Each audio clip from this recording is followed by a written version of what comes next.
The gap between idea and information is pretty narrow. Most people have good ideas and they get information. Access to information is not difficult.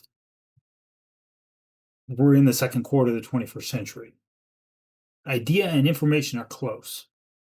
The gap is between those two and implementation. Having the idea and having the information about how to implement the idea are different than the effort needed to consistently execute to achieve the implementation.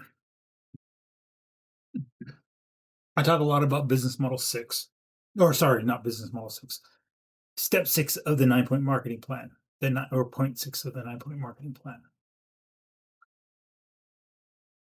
I talk about the 9 point marketing plan. I don't talk a lot about point six, the sales close. Because if upstream of point six in the target market development, the messaging for that market, the channels and framework that offer is put in front of the audience, the lead capture, the conversation starts with that audience, lead nurture, how the relationship is built with that audience. By the time you get to lead point six, the exact script shouldn't matter. That's why generally I don't spend a lot of time talking about sales. And frankly, it's my weak area. And it's my other teammates' stronger suits. And so I usually leave that part of the conversation to them. But I have one point to make in this particular presentation or this particular script. And it's this: why most of the sales scripts stall isn't because of a script problem. It's a sequencing problem. By the time the person gets to the sales call with you, the offer usually isn't the issue. Because if they got on the call with you, it's because they heard the offer. What stalls at that point in the conversation is because there was friction that happened before the call and never got resolved going into the call. There were unequal expectations. You used words, they heard words, those words had different meanings. There were unspoken doubts, unclear stakes, borrowed urgency, surface level positioning, and the buyer went ahead and took the call because they were hoping to get those issues resolved.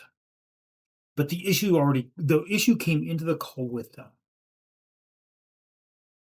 So when the prospect says, let me think about it, or I'll get back to you, or sounds good, and then they ghost you, they just disappear, that feels like a closing problem.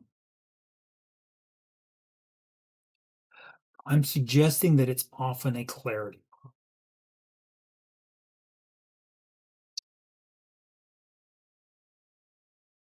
The person thought they had they thought they understood what that was coming in. They were prepared to follow a particular path. Once they got in the conversation, they realized that issue that they had and then it's probably unspoken, wasn't going to get clarified. They're not going to just say no to your face because they're a polite, common, reasonable adult human being. But they thought they were taking the call to solve a particular problem because of what they heard in the messaging. This is what happened upstream, the friction that was created upstream that flowed into the call. They're trying to solve this problem. They heard the answer to this problem. You're offering a solution to a different problem. The words you used in your mind solved that problem. They got into the call expecting to hear this problem. They heard this one. You didn't solve their problem. There's the friction in the upstream offer, lead capture, lead nurture. It just plays out in the sales call. And this is what I mean by saying when I say when the problem flows later in the sequence, it's more expensive because now both of you have committed. A lot of times sales calls are 15 minutes. I don't think it's a reasonable sales call should be done in 15 minutes, but then I'm not a sales guy. I'm a relationship guy. Um, but if both of you blocked 15 minutes on your calendar. Well, really, that means you have 5 or 10 minutes on each side that's for reset. So, really, that's a half hour anyway. So now you've got a full hour worth of productive work time for two people for half an hour and a half of an hour is blocked off. And if you blocked a half an hour for that call, realistically, that's 45 minutes. That's an hour. That's an hour and a half to 2 hours worth of productive work time that the world invested in friction. That was induced upstream of that. That cost gets paid in the sales call, but it was induced by the friction upstream. So when someone walks into the sales call and they haven't decided what problem they're solving, or they think they're solving one problem and you're going to solve another one, they haven't decided whether it's crucial to solve the problem. So why now matters, and you haven't painted the picture of why now matters, that creates friction. Or if they need something now and you are but it's a specific solution and you're offering a different solution, it's a broader scoped problem, they don't that suddenly adds additional cognitive load for them to solve. Or they walk into the sales call and they're hoping to get clarity on what success might even look like, and you're telling them the tools that you're gonna sell to them, and they're not even sure what